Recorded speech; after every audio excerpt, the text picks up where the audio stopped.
In the hushed corridors of the Bolivar County Courthouse in Sanello, New York, a place known for its imposing stone walls and stern judges, an explosive encounter is about to unravel. Officer Frank "Rick" Farding, a grizzled veteran of the local police force, stands rigid, brimming with impatience. He's here to testify in a routine case, or so he believes. What he doesn't know is that the woman he's about to confront, under the glaring fluorescent lights of that courtroom, holds a title that will shake his life to its core. When their paths collide, the consequences will be swift, shocking, and utterly unforgettable. Officer Frank "Rick" Farding had been patrolling the streets of Monticello, New York, for over 15 years. He was a second-generation policeman, always proud of wearing the crisp blue uniform and that gleaming badge pinned to his chest. His father had served before him, retiring with honors and stories told around the dinner table that made law enforcement sound like a calling rather than a career.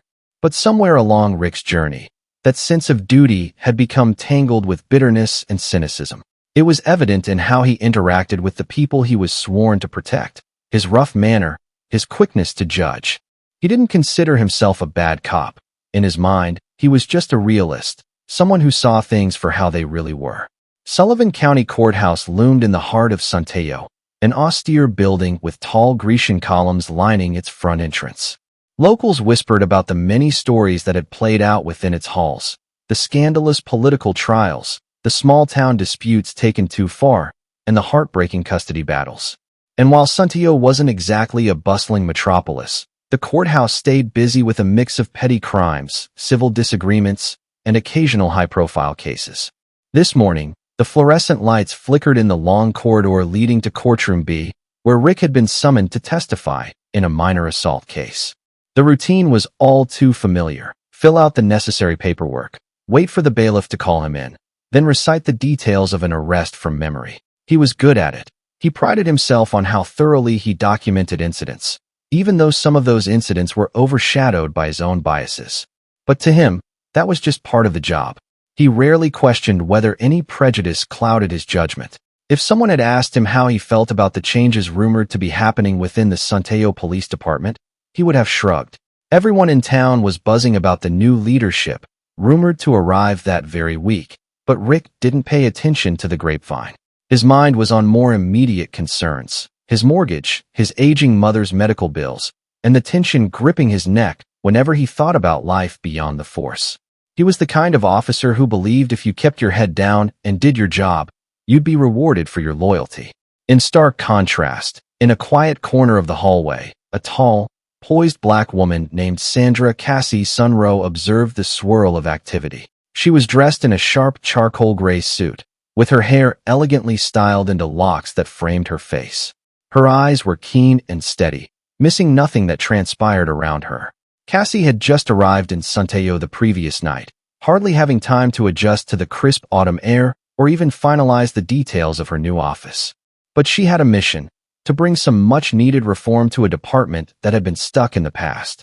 By her side stood Sonal's mayor, Beatrice Celendez, anxiously whispering last-minute details into Cassie's ear. Beatrice was the one who had lobbied hard for Cassie's appointment as the new chief of police. She had seen too many excessive force complaints and too many divide-and-conquer tactics used by certain officers. There was a sense of relief in Sanello when word spread that a fresh face with a strong track record was taking over the top seat. Cassie Sunrow had spent years in larger cities, championing community policing initiatives that improved trust between the force and the neighborhood. She specialized in de-escalation techniques, building empathy among officers, and ensuring accountability, even when it meant ruffling feathers. But for now, Cassie was incognito, waiting to finalize some administrative paperwork before her public introduction to the police department. She didn't want to draw attention in the courthouse, and so she asked the mayor to keep her presence under wraps. Beatrice obliged, only introducing Cassie as a high-level consultant for the Santiago PD whenever they encountered curious glances. As they approached Courtroom B, Cassie noticed a tall, broad-shouldered cop standing near the door. He had stern features, dark blonde hair cropped short, a thick mustache, and eyes that seemed perpetually narrowed, as if everyone around him was a suspect. He was fiddling with some files, occasionally glancing at his watch as though something or someone was late. The tension radiating off him was palpable, even from a distance. Unbeknownst to Cassie, this was Officer Frank Rick Farding. As fate would have it, circumstances were about to conspire in a way neither Cassie nor Rick could have anticipated. Their worlds would collide in that stuffy courtroom, under the relentless gaze of the judge and the hushed whispers of the town's gossip. The seeds of tension and confrontation had already been sown long before, and here, in the halls of the Sullivan County Courthouse, they would begin to bear fruit. The steady tapping of shoes against the marble floors resounded in the corridor. Lawyers, clerks, witnesses, and defendants were all funneling toward Courtroom B. The morning's docket was crowded. It included everything from small claims to misdemeanors. The old wooden benches inside the courtroom were nearly full, creaking every time someone squeezed in to sit. The judge assigned to the day's cases was Judge Regina Balkier, a seasoned jurist known for her no-nonsense approach and distaste for drawn-out theatrics. Sandra Cassie Sunrow took a seat in the back corner of the courtroom. The mayor, Beatrice, excused herself to handle another matter with the clerk's office. Cassie didn't mind. She preferred to watch proceedings quietly, gleaning a sense of how justice was dispensed here. From what she'd heard, Sonal's judicial system had its fair share of complexities, but mostly functioned with a rigid adherence to procedure. Across the aisle, Rick Farding sat on a bench reserved for law enforcement officers waiting to testify. Despite the crowd, there was a noticeable bubble of empty space around him, as if his stern presence warded people off. He thumbed through his notes, reminding himself of the details of the assault case. A teenage boy had allegedly attacked another teen at a local park. Rick had been the arresting officer, and the prosecution wanted his testimony to clinch the case. He was lost in thought, running through the events as he remembered them, when a soft voice broke his concentration. "Excuse me," said Cassie, who had come over to the officer's bench, looking for a spot to sit while she waited. "May I sit here?" Rick glanced up briefly. He registered her as a black woman, tall and poised, but that was about the extent of his courtesy. His eyes flickered with an air of dismissal as he motioned curtly at the bench, half permission, half annoyance. He didn't bother speaking. In his mind, she was just another face in the crowd, someone who would likely be gone in a moment. Cassie gave a polite nod and settled down at the far edge of the bench, leaving space between them. She noted his body language, stiff spine, tense jaw, a slight tapping of his foot. She could sense he was on edge. She might have tried to strike up a casual conversation, something about the weather or the busy courtroom, had his demeanor not been so unwelcoming. Instead, she kept her focus on the front of the room, where a bailiff was calling out case numbers. After a few cases, the bailiff finally called the State versus Ethan Sanderson. That was Rick's cue. He stood up, smoothed the wrinkles from his uniform, and made his way to the witness stand. Cassie watched with subdued interest.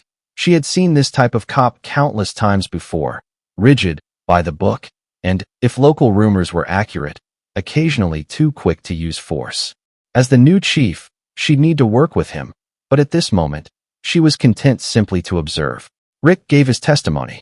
His recollection of the arrest was precise, though tinged with his usual harsh tone.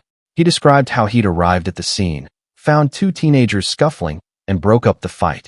One boy had a bruised rib, the other had a broken nose. It was a messy altercation, but Rick's words painted a picture where Ethan was the clear aggressor. The prosecution nodded along, as if Rick's words sealed the matter in stone. Halfway through his testimony, Ethan's defense lawyer, a wiry man named Alan Fierce, began a cross-examination. He pointed out potential inconsistencies, asking Rick how he had determined who started the fight, questioning whether Rick had thoroughly investigated both sides. Cassie noticed Rick's frustration building.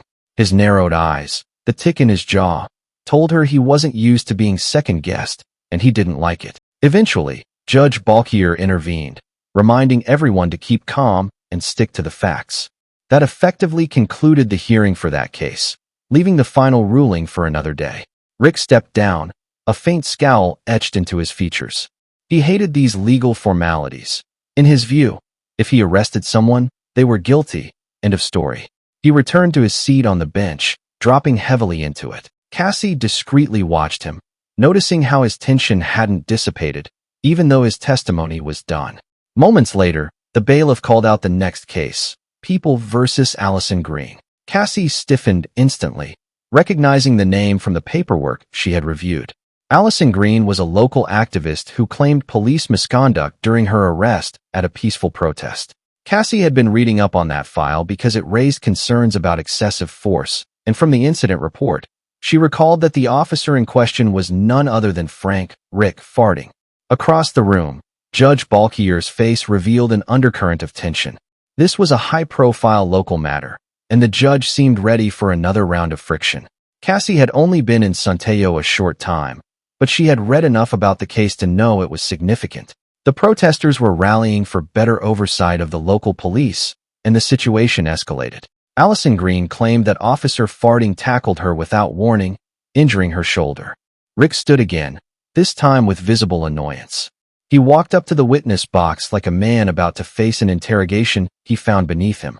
Cassie felt her heart tighten. She had seen this scenario play out before.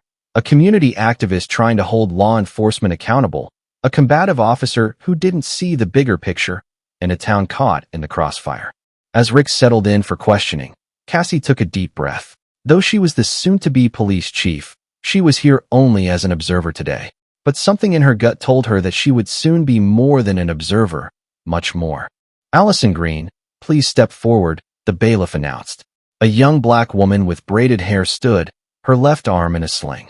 She carried herself with dignity, though the tremor in her free hand suggested she wasn't entirely unafraid. Her eyes met Rick's, but there was no submission in her gaze, only a simmering demand for accountability. The courtroom air felt charged, as though everyone present anticipated that sparks would fly. The local newspapers had been covering Allison's story for weeks. Grassroots groups had rallied around her, claiming her arrest was another example of the Santiago Police Department's pattern of heavy-handed tactics. For Rick, the entire narrative was a slap in the face. He viewed himself as the embodiment of law and order, and any accusations of misconduct felt like a personal attack. The prosecutor asked Rick to recount the events of that protest. Rick described arriving at the demonstration, noticing Allison among the crowd. He alleged that Allison was shouting profanities and refused to move back when asked. In his words, she was causing a disturbance and threatening public safety, so he moved in to arrest her. He asserted that she resisted, forcing him to use necessary physical force. Allison's attorney then began cross-examining Rick. It was a meticulous dissection of Rick's account. The attorney pointed out that the protest had been peaceful, with no documented violence, and challenged Rick's assertion that Allison was a threat. They introduced cell phone footage that showed Allison standing still, chanting slogans, and then suddenly being pushed to the ground by a rushing officer, allegedly Rick himself. Gasps rippled through the courtroom. The difference between Rick's testimony and the video was stark. Cassie shifted uncomfortably in her seat. It was never easy to see an officer's credibility under attack, but if that officer's statements didn't align with the facts, the department had a bigger problem. She watched Rick's face contort in anger. He insisted the video didn't capture what happened moments prior. He insisted that the camera angle was misleading, that Allison had swung at him. But the video offered no such evidence. It only showed the chaotic moment of her takedown. Allison stood to make a statement, her voice steady but tinged with emotion. She described the protest's purpose, to demand better community policing and an end to racial profiling. She explained how she'd locked arms with fellow protesters, refusing to disperse but not engaging in any violence. "I wasn't attacking him," she said, nodding toward Rick. "I was exercising my right to free speech. Then he charged me like a linebacker." Judge Balkier asked for order in the courtroom as murmurs grew louder. Rick's frustration was visible. Cassie saw the color rising in his face, his grip on the wooden railing whitening his knuckles. He despised being portrayed as a brute. Cassie understood that feeling, but she also knew that if the video was accurate, Rick was clearly in the wrong. The judge signaled a recess to review the evidence in chambers. As people rose from their seats, the tension migrated into the corridor. Allison's supporters whispered among themselves, throwing reproachful glances at Rick. He stared at them coldly, as if daring them to speak louder.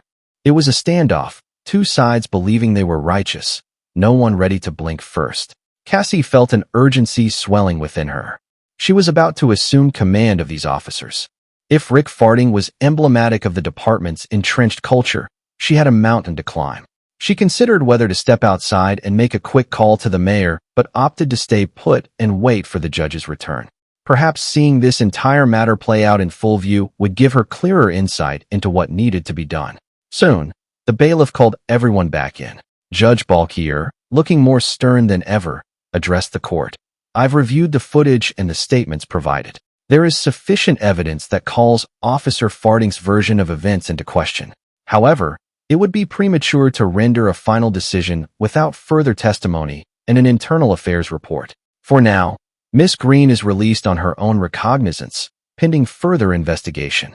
Allison's eyes lit up with relief. Rick, on the other hand, muttered something under his breath, something Cassie couldn't quite catch, but the tone of it, the bitterness, was unmistakable. The judge rapped her gavel and closed the session. As people began to file out, Rick stormed toward Allison, ignoring the bailiff's cautionary calls. This isn't over, he hissed, leaning in far too close for comfort. You can't twist the facts forever. Allison shrank back, but held her ground. Before she could respond, Rick's eyes locked onto Cassie, who had stood to intervene if necessary. Their gazes met for the briefest second. Cassie saw the unbridled anger in his stare. Rick saw an imposing figure who, in his mind, was probably just another civilian meddling in police matters. He turned away quickly, dismissing her presence as unimportant. What neither realized in that heated moment was how drastically their relationship was about to change. Unbeknownst to them both, Cassie was scheduled to be introduced as Sonnel's new chief of police within hours. Their next meeting would not be as two strangers in a crowded courtroom, but as subordinate and superior, locked in a battle not just for professional respect, but also for the soul of Sonnel's police department. The rest of the morning at the Sullivan County Courthouse was overshadowed by the tension from the Green case. Word spread quickly through the corridors that a major blow had been dealt to Officer Farding's credibility. Some onlookers believed the case would open up Pandora's box regarding questionable practices within the Suntayo PD. Others dismissed it as a one-time event, inflated by social media fervor. In any case, the courthouse was abuzz with speculation. As Cassie made her way to the lobby, she was intercepted by Mayor Beatrice Celendez, who had returned from her own errands. I heard the hearing caused quite a stir, Beatrice said, glancing around to ensure nobody was within earshot. She quickly ushered Cassie into a quieter corner. Are you all right? I know how these things can be. Cassie nodded. I'm fine, just concerned. That was a tough one to watch. There's definitely a problem brewing, Beatrice. There's a clear disconnect between the officer's account and the video. It's not good, Beatrice sighed. We've had complaints about Farding before, but nothing that stuck. He's well connected and has some supporters in the department. However, I have faith that once you officially take the reins, you'll lead the changes we need. Cassie frowned. I just hope I'm not stepping into a war zone. If the department is as divided as it seems, this won't be easy. The mayor placed a reassuring hand on Cassie's shoulder. We both knew this wouldn't be easy, but you have the experience, the council is behind you, and so am I. The official announcement is this afternoon at City Hall. Let's get you sworn in, and then we can talk strategy. For now, keep a low profile, if possible. They parted ways, with Cassie heading out of the courthouse and stepping into the crisp autumn daylight. She took a moment to gather her thoughts on the courthouse steps. She recalled Rick Farding's anger, his dismissive glare. It wasn't personal, she reminded herself. He likely would have treated any perceived critic the same way. Yet a chill coursed through her, an intuition that told her things were about to get much more complicated. Meanwhile, Rick was fuming in an empty hallway near the witness rooms. He'd stormed out of the courtroom after Judge Balkier's decision, ignoring the side eyes from fellow officers who'd seen the footage. The confrontation with Allison Green in open court had riled him up, and that woman he didn't even know her name who'd looked at him like he was in the wrong, he clenched his fists at the memory. He stomped toward the exit, determined to put the courthouse behind him. Yet as he stepped into the bustling street, a swirl of reporters and activists stood outside. They immediately recognized him, cameras and microphones pivoting in his direction like sunflowers tracking the sun. In the throng, he spotted Allison Green as well, giving a statement. She glanced at him momentarily but continued speaking, describing how she felt justice might finally be served. Before any reporter could corner him, Rick marched off. He hated the spotlight, hated the idea of being fodder for a local headline like "Cop Under Fire." He He told himself that Allison and her supporters were just stirring trouble. He'd been in real confrontations. He'd broken up fights, tackled armed suspects, put his life on the line more times than he could count. Did that count for nothing? Grumbling to himself, he headed to his patrol car. He turned the key in the ignition, releasing a tense exhale as the engine roared to life. The next stop would be the station, where he intended to file any necessary reports and dodge any superiors who might have questions about the hearing. He knew that sooner or later he'd face an internal review, but he still believed he could outlast any scrutiny. After all, he'd been an officer here for 15 years. That loyalty had to mean something. The drive back to the station took him along Sonnell's main avenues, past the quaint diners, the antique stores, the old movie theater that still boasted a neon marquee. It was a town that prided itself on its history and small-town values. Rick wondered when those values had started to clash with what he considered real policing. He muttered curses under his breath about outsiders and bleeding hearts who didn't understand the pressures of the job. If only he knew who Sandra Cassie Sunro really was, and that she was no outsider at all, but soon to be his commanding officer. Their collision course was set, and the road ahead was paved with tension, misunderstandings, and an undeniable reckoning. Afternoon sunlight spilled through the tall windows of Santiago City Hall, illuminating the rows of chairs set up for a press conference. A modest crowd gathered, local reporters, community leaders, curious citizens, and a smattering of uniformed police officers. The mayor's office had sent out a notice that the new chief of police would be publicly introduced at exactly 2 p.m., marking a significant transition for the Santiago PD. At precisely 1:59 p.m., Sandra Cassie Sunro entered from a side door, accompanied by Mayor Beatriz Celendez and two members of the city council. She wore a newly pressed police chief's uniform, the gold shield gleaming against her charcoal gray jacket. The crowd immediately noticed her calm but commanding presence. Whispers rippled through the assembly. Some recognized her from news articles detailing her progressive policing initiatives in other cities. Others had never seen her before, but were struck by her poised demeanor. Rick Farding was among the uniformed officers in the back row.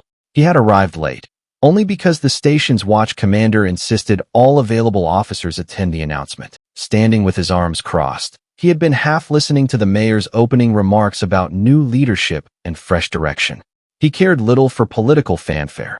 His mood was still sour from the courthouse fiasco. Then, the moment that would shake his world arrived. Beatrice gestured grandly. "Ladies and gentlemen, it is my distinct honor to introduce Santicello's new chief of police, Sandra Cassie Sunro." A ripple of applause broke out, but it was mingled with the buzz of astonishment. Rick's eyes snapped forward, fixating on the figure stepping up to the podium. It was the same tall, dignified black woman he had dismissed in the courthouse hallway, the one who'd sat near him, who he had spared barely a glance. For a second, his breath caught in his throat. A flurry of thoughts collided in his mind. Confusion, disbelief, maybe even a twinge of dread. Cassie approached the microphone, cleared her throat, and began speaking. "Good afternoon, everyone. I'm humbled and honored to serve as Sanello's new chief of police. My mission is straightforward: to protect and serve every member of this community fairly, justly, and with full accountability. I believe in working alongside our residents, building trust, and making sure the Santiago PD becomes a model for community policing in our state and beyond." The applause grew louder. Mayor Celendez grinned broadly, clearly relieved that Cassie's first impression was so positive. Cameras flashed, capturing the moment for the evening news. Rick, standing in the back, felt his stomach churn. Her voice, measured, resolute, resonated through the auditorium, and a knot of tension tightened in his chest. He remembered how he'd brushed her off in the courthouse, how he'd nearly confronted her, only to redirect his anger at Allison Green. But what really rattled him was the knowledge that his soon-to-be direct superior was the same woman who'd seen him at his worst moment, seething and dismissive. Cassie continued, "Some of you have experienced friction with law enforcement, and we're committed to addressing that. We'll be conducting a thorough review of our policies, especially concerning use of force. We'll establish stronger community relationships, and, above all, we'll strive to earn and maintain your trust." More applause. A few onlookers called out words of encouragement or asked questions. When the Q&A session began, a reporter from the local paper stepped forward. "Chief Sunro, Can you comment on the ongoing court case involving Officer Farding and Allison Green? A hush fell. Cassie met the reporter's gaze, her expression serious. I'm aware of that case. As chief, I won't comment on specifics of an active legal matter, but I can say that fairness and justice must guide us. The department will cooperate fully with the investigation, and I encourage transparency in all proceedings. Rick's jaw clenched. He felt as though every eye in the room had turned to him at the reporter's mention of his name.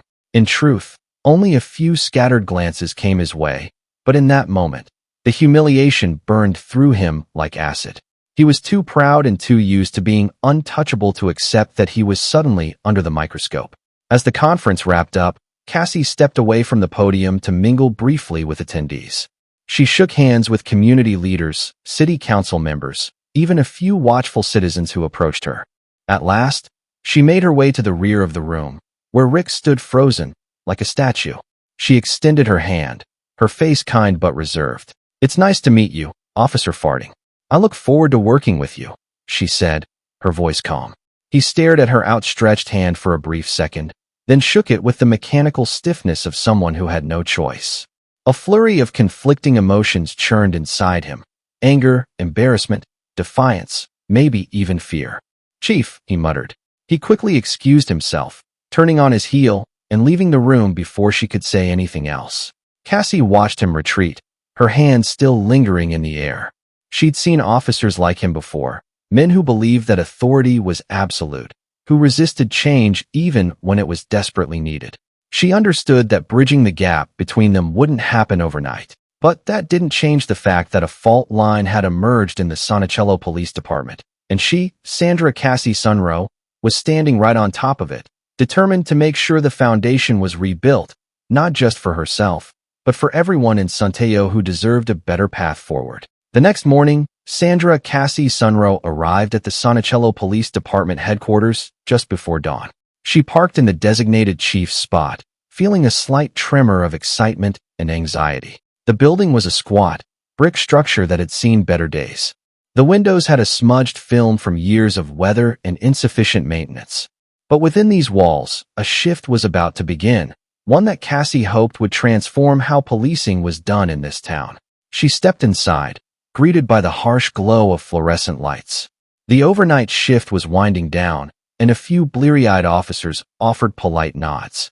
Everyone had heard the news by now. Santiago had its first black, female chief of police. Some welcomed it, hoping for modern reforms. Others, like Rick Farding, remained deeply skeptical, if not outright resistant. Cassie walked directly to her new office, a space that smelled faintly of stale coffee and old files. The desk was cluttered with stacks of paperwork that the previous chief had left behind. She set down her coffee cup, rolled up her sleeves, and began sorting through it, finding everything from half-finished memos to internal complaints that never seemed to reach a conclusion. Outside her office, she could hear the early shift officers starting their day. Radios crackled with routine calls, and the hum of morning banter floated through the station. At 7 a.m. sharp, Cassie emerged to address the daily briefing, an event she intended to use as a way to introduce herself more personally to the rank-and-file officers. Officers gathered in the briefing room, a cramped space with old chairs and a whiteboard covered in unreadable scribbles. A hush fell as Cassie entered. She surveyed the faces, some curious, some apprehensive, and then, in the back, leaning against the wall with his arms folded, stood Rick Farding, face set in a stony mask. "Good morning, everyone," Cassie began. "I'm Chief Sunro. I know this is a new chapter for Sonicello PD, and change can be uncomfortable, but I promise I'm here to work with you, not against you. My priority is to ensure that we serve this community with integrity, fairness, and transparency." She then delved into her plans: new training programs for de-escalation, a review of use of force policies, and more regular community outreach. Some officers perked up at these ideas. A few exchanged cautious looks. Others remained guarded. After all, Santiago wasn't a big city, and to them, changes meant more work or more scrutiny. When Cassie opened the floor for questions, an older officer tentatively asked, "Chief, are you planning on bringing outside advisors? Or is this something we're doing in-house?" Cassie nodded. "A little of both. We'll form committees within the department to contribute, but yes, I'll be consulting with professionals I trust. It's important we do this right. She scanned the room, her gaze inevitably landing on Rick, who hadn't moved from his spot by the wall.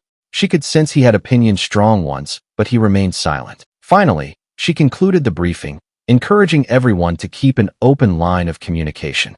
As the officers filed out, Cassie noticed Rick lingering, as if waiting until the room was empty. She braced herself for a potentially difficult conversation. Once the last officer left, Rick stepped forward. "Chief," he said curtly, "I thought you might want these." He handed her a few files labeled with departmental complaint numbers, 22 to 104, 22 to 107, 22 to 112. Internal complaints, he explained, some from the public, some from officers. They've been piling up. Figured you'd want to see them. Cassie accepted the files, noticing that they concerned allegations of excessive force, some involving Rick himself. "Thank you, Officer Farding," she said, keeping her tone neutral. "I appreciate this. We'll review them thoroughly." A flicker of emotion passed through Rick's eyes, irritation, perhaps. "Don't mention it," he muttered, then turned on his heel and left. Cassie sighed. The tension was tangible. She flipped through one of the files and saw that it detailed a complaint from Allison Green's protest group. It had never been properly closed or resolved. That alone told Cassie how deep the department's issues ran. Determined, she took the files to her office. She called in Lieutenant Grace Sardenez, a steady, even-keeled officer she'd heard good things about. Together, they reviewed the documents. "This is going to be an uphill battle," Grace admitted. "Some officers are set in their ways, and we haven't had strong leadership in a while." Cassie nodded, her expression resolute. "Then we'll have to prove that accountability isn't the enemy. It's the pathway to respect, from the community and from each other." Outside, the day was just beginning. The phone started ringing more frequently. Patrol cars pulled out of the station's lot, heading to their beats. And in the midst of it all, Sandra Cassie Sunro was already elbow-deep in the administrative tasks she needed to tackle to right this ship. In the back of her mind, though, she couldn't stop thinking about Rick Farding, his manner, his dismissiveness. She knew that if she was going to make meaningful changes, she'd have to confront the elephant in the room, Sonal's proud, entrenched faction of officers like Rick, who believed they were above scrutiny. And that confrontation wouldn't just be a formal process, it would be personal. 2 weeks passed like a whirlwind of meetings, paperwork, and strategic planning sessions. Sandra Cassie Sunro wasted no time implementing small, yet meaningful reforms. She initiated a Coffee with a Cop program, inviting residents to meet officers at local cafes to voice concerns and build rapport. She organized a training seminar on racial bias, mandatory for all personnel, and she set a zero-tolerance policy for delayed or incomplete investigations into citizen complaints. The changes garnered mixed reactions. Some officers welcomed the new guidelines, relieved that someone finally cared about departmental integrity. Others saw it as needless bureaucracy, convinced that Sunteo didn't need city slicker reforms. At the forefront of the resistance was Rick Farding. He attended each new training but did so with thinly veiled contempt, rolling his eyes whenever Cassie explained policy changes or new community outreach tactics. Tension simmered, threatening to boil over. Cassie felt it every time she passed Rick in the hallway or tried to engage him in a conversation. He'd offer curt, one-word answers or feign a busy schedule. She didn't take it personally, but it weighed on her to see one of the department's most experienced officers shut himself off from progress. One evening, just as the sky turned lavender, Cassie was finishing up some overdue paperwork in her office. Most of the day's shift had gone home, leaving the station eerily quiet. She was about to pack up when she heard raised voices echoing from down the corridor. Concerned, she stood and made her way toward the sound. She found Rick in a heated argument with a younger, black officer, Damon Bailey, near the locker rooms. Rick's voice was taut with anger. Damon looked equally furious, though he tried to maintain composure. "I'm telling you, Farding," Damon was saying, "the way you handled that teenager stop was inappropriate. You can't just call for backup and escalate when the kid was just walking home. We have guidelines for a reason." Rick spat back. "Guidelines? That kid was suspicious, wearing a hoodie and lurking near that closed store. I made a judgment call. Don't lecture me about guidelines when I've got 15 years on you." Damon squared his shoulders. "Suspicious how? Being black in a hoodie? We're supposed to rely on evidence, not stereotypes. This is exactly what Chief Sunro wants us to address. The mention of Cassie seemed to spark an even fiercer reaction in Rick. I don't need the Chief's new wave nonsense, he seethed. I know how to do my job. You'd do well to remember your place, Bailey. At that point, Cassie stepped forward. Officer Farting. Officer Bailey, what's going on here? She kept her voice calm, but authoritative. Both men turned to her, startled. Damon looked relieved to see her, but Rick's expression hardened. He gestured dismissively. Just a disagreement, Chief. Nothing you need to worry about. Cassie gave him a measured look. This is my station, officer. If two of my officers are arguing about policing tactics, I need to worry. Rick's jaw tightened. Fine, he muttered. Bailey thinks I overreacted on a stop. I don't. Damon, emboldened by Cassie's presence, interjected. He profiled a teenager, Chief. Stopped him for walking while black, basically. The kid had no weapons, no stolen goods. He was just heading home. But Farting yelled at him, forced him to put his hands up, called backup, and ended up letting him go when he found nothing. Cassie turned to Rick. Is that true? Rick bristled. I used my discretion. That area has had burglaries. He matched the description of someone suspicious. End of story. That's not end of story, Cassie said, voice firm. I've said it before. We have protocols for a reason. This department will not stand for discriminatory stops. If you have a description, it needs to be specific, and there's a protocol for how to engage suspects respectfully. Rick let out a derisive snort. Respect? Some of us want to go home alive at the end of our shift. We don't have the luxury of coddling criminals and ignoring danger. A tense silence fell. Damon looked ready to explode. Cassie took a deep breath, measuring her words. Officer Farting, go file an incident report on the stop. I want a thorough account of why you found him suspicious and how you conducted the stop. Officer Bailey, you do the same, with your observations. Rick glared at her. Are you serious? You're going to make me waste time writing up a simple field stop?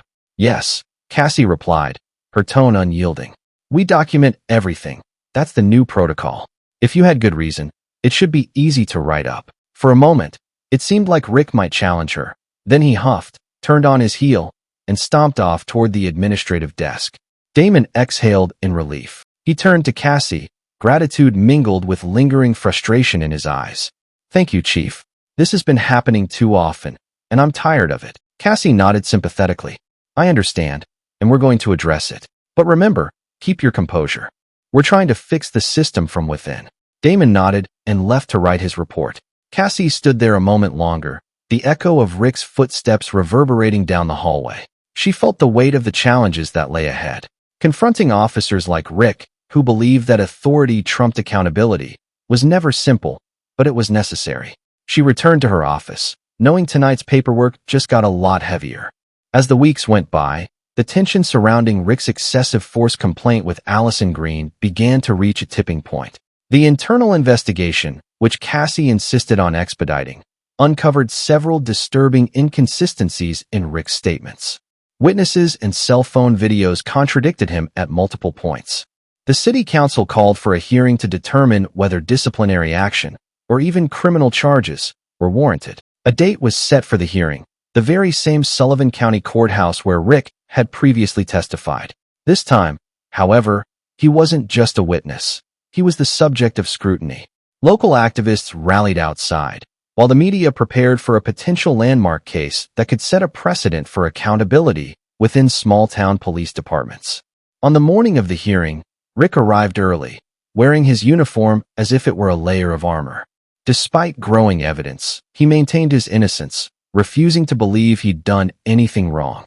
After all, he had used the same tactics for years, and no one had dared challenge him like this before. Allison Green came with her lawyer and a small group of supporters, some holding signs calling for justice and reform. Cassie arrived discreetly, not intending to testify, but rather to observe. She took a seat in the back of the courtroom, her face unreadable as the proceedings got underway.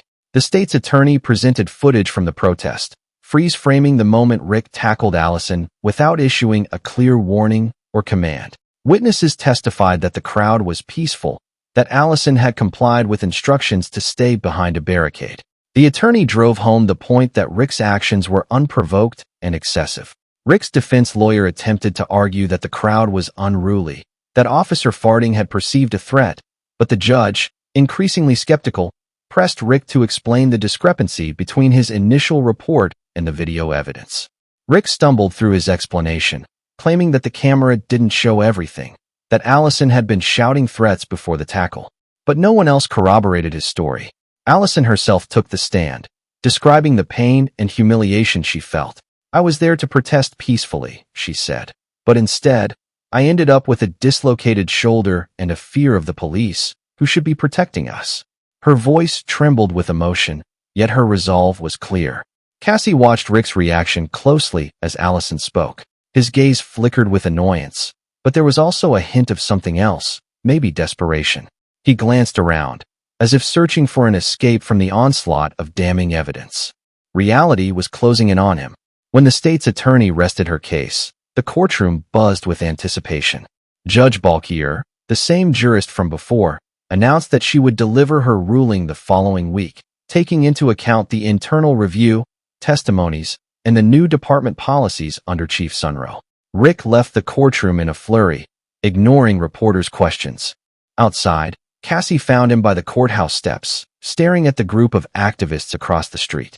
They held signs that read "Justice for Allison" and "Accountability Now." His entire frame was rigid with tension. "Officer Farding," she said softly, approaching him.